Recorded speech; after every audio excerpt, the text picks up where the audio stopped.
Hello and welcome to the Flossi podcast. If you're a regular here, welcome back. It's so nice to see you again. I have an episode chock full of stuff, so we're going to roll right into it very soon. But if you're brand new here, welcome. My name is Claire. I like to make things, talk about them here on the podcast, and I'm also a knitwear designer. And I like to share my designs and my process and the patterns that I'm releasing, which I have some I'm releasing today, so yay. So welcome everyone. I'm going to launch right into it because I've got quite a bit to talk about today, I think. First things first, if you're watching this on the day that it's gone live on YouTube, which hopefully, if the technology gods are with us, is Monday the 15th of May, it's pattern launch day. Today I am launching not one but two new hat patterns. So if you didn't watch my last episode where I chatted all about them, let me introduce you to, ta-da! Oh, I just said ta-da. I was like, oh well. This is the Flory Beret and this is the Florence Beanie. So a little bit of a backstory. I designed the beret first. I love berets and I really wanted to make a fun spring beret, and I came up with this motif that's kind of like my inspiration, I know, for spring is the buds are all coming out and they're all starting to burst open, and I got really inspired to do this little motif. It actually started off looking much different to this, and as I went through the different stages of the design process, I ended up coming to this because in the beginning it was feeling a lot more fussy, and I just thought I wanted to make it really simple but really striking, and also just really fun to knit. So I did the beret first, and then as I was doing it, I thought, I love a beret. I know a lot of people love a beret, but it's not always the most wearable style. So I wanted to do a beanie version of it too. So if you're not a beret person, but you like the style of this like leafy kind of bud opening up motif, you can still wear it on a beanie version.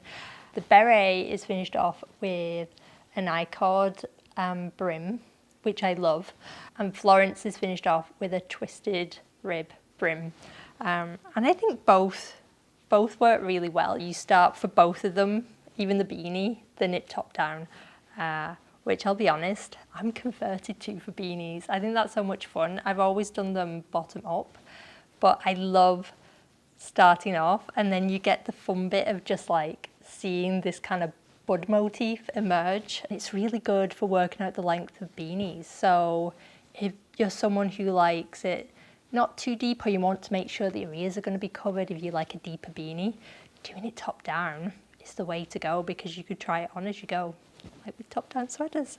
If you're not a big fan of an I-cord bind off, you can substitute that for a few rounds of the twisted rib instead, and that would look cute also. But I just really like an I-cord bind off for a beret. It's nice and simple. It's got nice clean lines, so it kind of like tucks in, and because sometimes if you've got ribbing there, I find that it kind of throws it off. I don't know, that might be just me. But it also gives you a really nice secure brim. And you also start with a little I-cord, what do we call that? Like a little nubbin? I don't know. A little bit in the middle. So this is how you start off for the beret. You just cast on 3 stitches. Same with this, cast on 3 stitches. You work some I-cord and then you increase out, and the same with the beanie.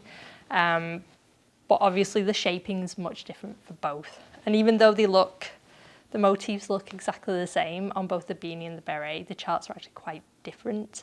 I really wanted to make sure that because they're sibling patterns, I wanted to make sure that you got that same look whether you went for the beret or the beanie.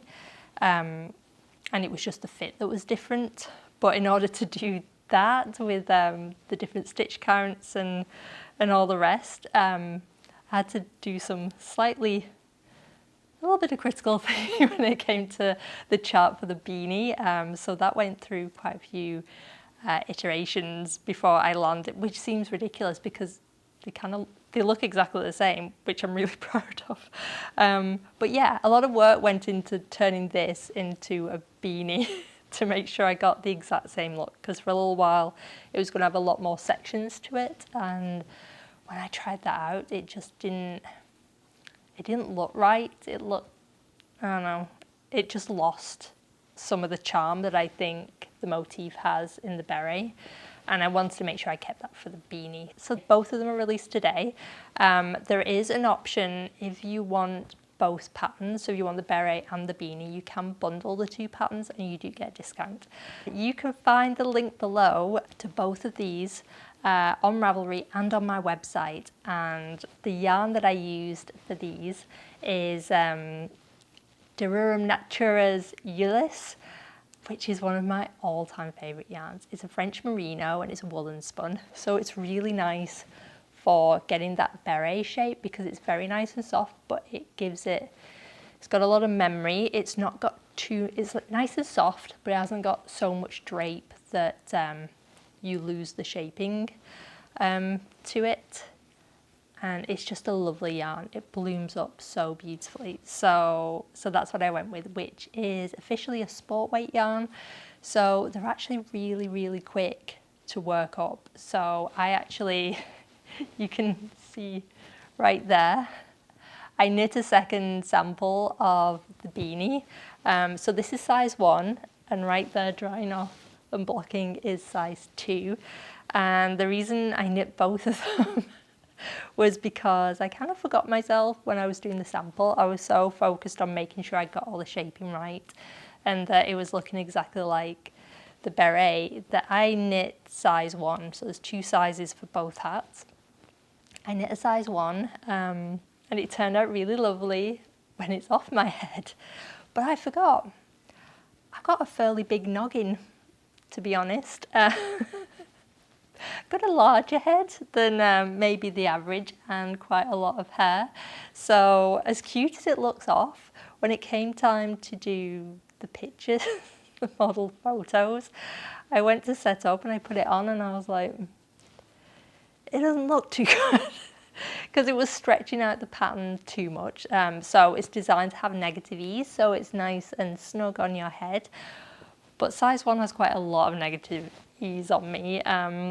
And it distorts the pattern a little bit. Plus, like I said, I have a lot of hair, so it kind of squishes all my hair down, and then I get like, I look like a spaniel, which, is a cute look for like, I don't know, well, spaniels.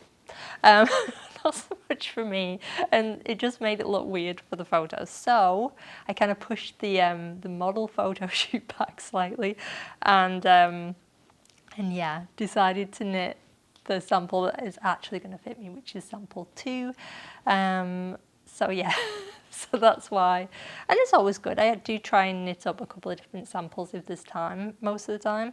So yeah, these are Florrie and Florence. I went with these names because I got a lot of suggestions about fauna, which works really well with it, but I was there are a lot of patterns on Ravelry called fauna right now, so it's always nice to try and pick names that are gonna try and stick out a little bit more. If you've been following for a while, I'm a huge Agatha Christie fan and a whodunit and a murder mystery buff, and I kind of wanted a name that's going to reflect like that kind of era, and berets are very much like that they were really big in like the 1950s, that kind of English countryside type feel. So I wanted a name that's going to reflect that a little bit, and I was talking to my parents, and my lovely dad came up with Florrie for the beret, and in the past when I released my Dottie hat, I also did a sibling pattern for that one called Dorothy because it was slightly more sensible. She was a slightly more sensible sister to Dottie, and I thought that was really fun, and I wanted to carry on that kind of theme. So Dad said Florrie, and then we realised that Florence was the full name that Florrie will be the nickname for. So I thought Florence and Florrie will be great. And then when I kind of Googled it just to kind of see, because I was interested in the origins of it, Florrie and Florence are actually, they come from the Latin word for flower. I think it was Latin, or was it Greek? I'll double check that. It's derived from fauna, from like florals and things. So it was kind of perfect. So yeah, I was really excited. The name fit perfectly. So Florrie and Florence are available today. If you are part of my coffee group, my lovely coffee members over there, just a reminder that you automatically get 20% off all my patterns if you're on the lowest level. That is Flossi Fan.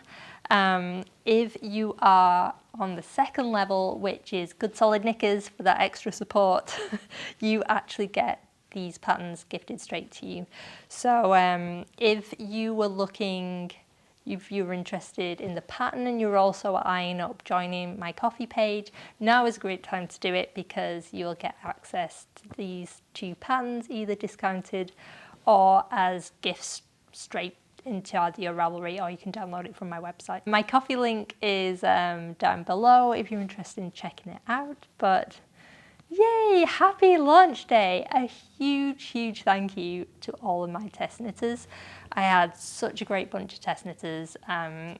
They were fantastic. They've made some gorgeous projects, and yeah, I couldn't be more grateful for their help. They worked really hard in helping me get this pattern, both of the patterns, print perfect. So yeah, happy launch day.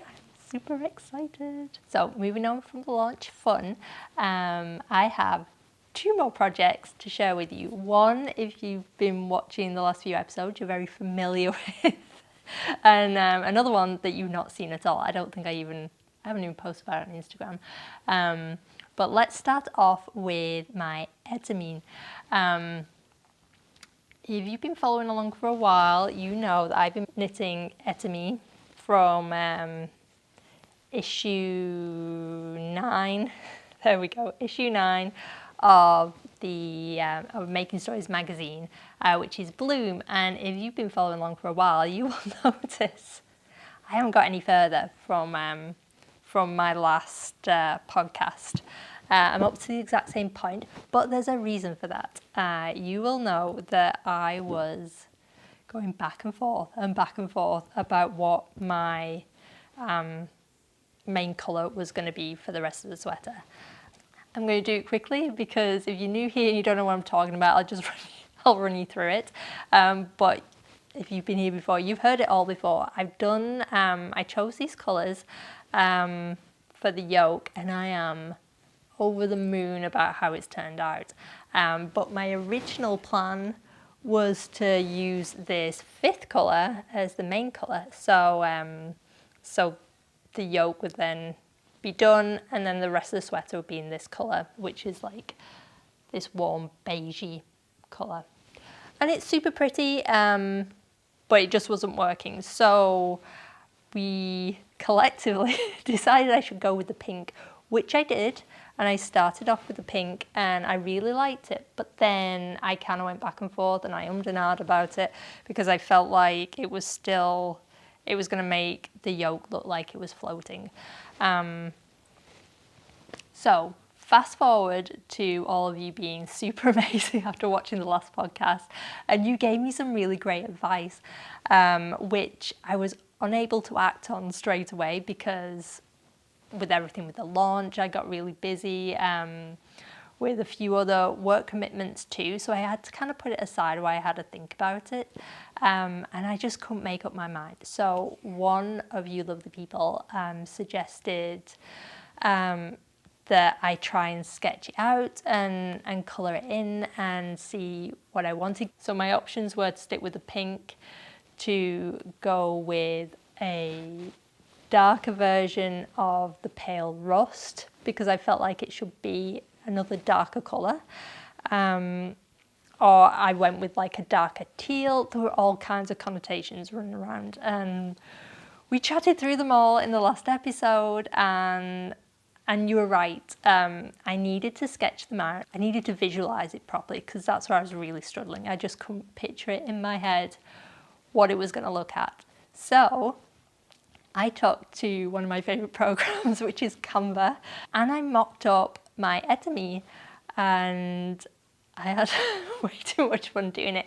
I did a really quick kind of illustration of Etamine, and what that allowed me to do is play around with the colours, and it just helped me to visualise what I could be doing. I brought in all the colour options I could go with and mocked every single one up. So the first thing I was able to do once I could see everything out there in front of me is I could kind of get rid of ones that I really didn't think were going to work, and that was the dark teal. I love that dark teal as a colour. I think it's beautiful. I actually have a sweater in it. The yarn, if I didn't mention before, if you haven't seen the previous episode, is Drops Brushed Alpaca, and it's a beautiful, beautiful, like a dark teal colour. And while it's lovely, I just felt like it would really detract away from the yoke. And I'm so happy with how the yolks turned out. I think it's absolutely beautiful. So I didn't want to detract from that at all. The two colours that I thought worked really well were the original pink, but also the colour that I suspected would be the way that I want to go, which was the darker rust colour. So it's like a step down from the pale rust that I've already used in the yoke. It's a couple of shades darker than that. And when I mocked that up, I thought it was such a beautiful continuation of the yoke. But one of the problems I had is I loved it when I was looking at it in the illustration. But bear in mind, I'm holding this double with cream throughout, and the darker the colours are getting that I'm using the Drops Alpaca, the more mild the fabric's starting to look. And I can already see it in the pale rust that I've used here in the yoke and getting into that nice chocolatey brown colour. It's becoming more and more mild, and while I think it works really well in the yoke, I think the whole body is going to look even more mild with a darker shade. And again, I'm just really worried it's going to detract away from the yoke. So even though in my head I was like, after I recorded the last episode and I read through some of your comments and had some other comments back from some lovely friends that I trust, who were saying go with the dark rust, I started to think, I don't think it's going to be the way to go. Which brings us back to the original pink, which also a lot of you were like, I adore the pink. We think you should go with the pink. And I adore the pink as well, which brings me to another suggestion, which you can probably already see that I started playing around with in the illustrations, which was another of you suggested, why don't I try and pull in some of the colours from the yoke further on in the sweater. So either do some bands at the wrists, or do a contrasting cuffs and hem. So when I played around with that, I loved that because it meant I could use the pink still, but just by bringing in those other colours at the wrists and the hem, it kind of really, in the illustrations at least, it feels like it really anchors the yoke to the rest of the sweater. So that's what we're gonna do. That's the one we're gonna go for. I'm really happy. I'm so glad that that I decided to mock it up and try those different things. So a huge thank you for all of your help. I feel like this has become like a very collaborative project at this point, because every podcast episode I come back to you and I'm like, I don't know what I should do, and then you give me this awesome advice and I can run off and try it out, and we're getting there with it, so I can finally crack on with my Etamine, and I hope that has given you a little bit of an insight about how you can kind of break things down. If you end up struggling with colour choices in the future on your own projects, if you've never tried it before and you're stuck with colour choices, it is such a good way to unblock your head, especially if you're quite a visual person like I am. I use Canva. Canva's super fun to use if you've never used it before. But I think even just, you know, getting your colouring pencils out and doing a couple of sketches, if you're kind of more of like if you like being off the computer, give it a try. Anyway, now I can sit down, I can carry on knitting on this because I love how this yoke is looking, and I can't wait to keep working on it and be able to wear it. Although I have a feeling by the time I'm done with it, good old Nova Scotian humidity is going to have kicked in, and I might have to put her away until it cools off a little bit. But who knows? Who knows? Fingers crossed. I'll get to wear my Etamine before the real summer weather hits. But talking about summer, also before I carry on, the weather here, talking about Nova Scotian weather, is just, it doesn't know what it wants to do today. It's going from being really dark to now it's gone really light again, but it's also raining. So I'm so sorry if the light's moving back and forth. I'm trying to adjust it with the camera. But yeah, just one of those days. Okay, I adjusted my camera again, so hopefully it's not completely blown out. So, talking about warmer weather and summer knits, because I was kind of a little bit stuck with my Etamine and I was in between doing work knitting and some other work projects, I had to cast something else on in between because I needed something else to pop on my needles that was going to be kind of very fun and I guess relaxing knit. I just wanted something a little different on my needles, and I've been doing a lot of these pastel-y colours and, you know, me in yellow, and I really don't have very many summer knits. And I have this gorgeous, gorgeous yarn which I actually was pretty much knit up into a completely different project for like the last, I want to say, oh God, it'll be longer, won't it? It's been half knit into another project for I think nearly 5 years. And this yarn is gorgeous. And I kept looking at this other project, which was beautiful. But the longer it went on, I just had to do a little bit more work on it to finish it off. But I just got this feeling that I just wasn't going to wear it. And this yarn is gorgeous, and now it's been discontinued. So this is Black Yarn's, what was it called? See, it's been discontinued now. I don't know where the ball band is. This was it Samite? It was a woolen spun wool and silk, and it's this gorgeous, gorgeous, bright yellow with kind of like flecks of I think the base yarn, the wool content in it must have been naturally grey in parts. It's got these flecks of like almost black and dark grey going through it with this bright yellow. It's gorgeous, and I just kept getting really sad because I was like, well, it's such a pretty colour and it's just sat in my kind of abandoned whips, and I thought I need a summer top. I don't have very many summer knits and I wanted something new on my needles, so I finally decided to frog that project back and cast on a summer top. This is the Ellie Summer Top by Simone Ryan, and it's a really pretty, I love a broken rib pattern, and this is a broken rib. And you can't see it yet because I'm only just getting to it. Well, I got to it and then I ripped the whole thing back last night because I wasn't super happy with how I'd done my left-leaning decreases, because what happens is I'm going to knit a little further here, and then there are decorative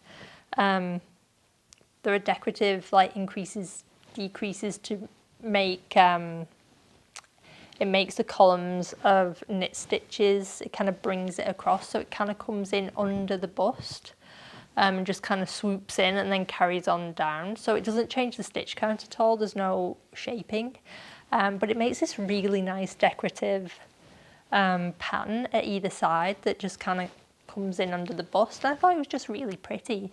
I love little details like that, and it's got this really sweet I-cord edge on it, and it's a V-neck, and I'm all about the V-neck at the moment. So I cast on this, and yeah, I really like it. And you can see here it's got this really nice, you start with an I-cord cast on at the back, and then you pick up the stitches here while you knit straight down, and then you pick up the stitches on the front, and it creates this like nice little sloped shoulder bit at the back. And I just thought the construction felt really fun. It was a construction I'd done before, and it just had all these really nice sweet details. So I cast that on. I was kind of hoping to be done sooner than later with it, because I'm actually going to Calgary on Wednesday to visit my sister, which I'm really excited about. And I was kind of hoping for a new summer top by the time I was getting there. But you know what, I'm going for a couple of weeks. I'm going to spend some time with my nephews and my fur niece, Daphne Honeybutt, gorgeous basset hound. And so if I've not got it done for a while I get there, this is going to be such a good playing project, because I can sit and knit on this and I'll finish it while I'm over there, and I'll have a nice summer top by the time I get back to you. Okay, I think that is everything for this episode. I hope you really enjoy. Hope you like the new patterns. Florrie and Florence are out today. You can find the links below if you wish to purchase them, with options to bundle the two patterns at a discounted price. You'll find the links below for Ravelry and my website. A huge thank you again to all my test knitters, and a huge thank you to all my coffee members, because without them and their support I won't be able to spend as much time developing patterns and making sure they're as good as they can be for when I launch them. So a huge thank you to them, and I hope you've enjoyed this episode, and as always, thank you so much for being here. If you're not already subscribed, please do. If you're interested, if you thought this was a fun video, give it a thumbs up. If it was rubbish, give it a thumbs down. And I will see you in about 3 weeks when I'm back from Calgary. Till then, have a wonderful spring, and I'll speak to you soon. Thank you for being here. Bye.